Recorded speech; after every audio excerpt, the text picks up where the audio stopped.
উমর রাদিয়াল্লাহু তাআলা আনহু থেকে বর্ণিত, তিনি বলেন, মুহাম্মদ সাল্লাল্লাহু আলাইহি সাল্লাম বলেছেন, মুয়াজ্জিন যখন বলে আল্লাহু আকবার, আল্লাহু আকবার, যে তোমাদের মধ্যে কেউ যদি বলে আল্লাহু আকবার, আল্লাহু আকবার, মুয়াজ্জিন যখন বলে আশহাদু আল্লা ইলাহা ইল্লাল্লাহ, সেও বলবে আশহাদু আল্লা ইলাহা ইল্লাল্লাহ।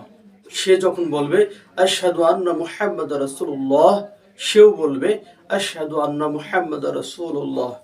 মুয়াজ্জিন যখন বলবে হাইয়া আলাস সালাহ, সে বলবে লা হাওলা ওয়ালা কুওয়াতা ইল্লা বিল্লাহ।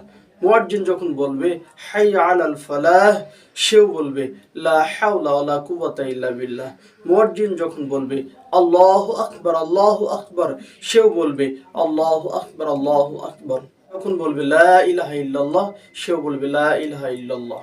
এভাবে যদি মনে প্রাণে বিশ্বাস করে, অবশ্যই সে জান্নাতে প্রবেশ করে।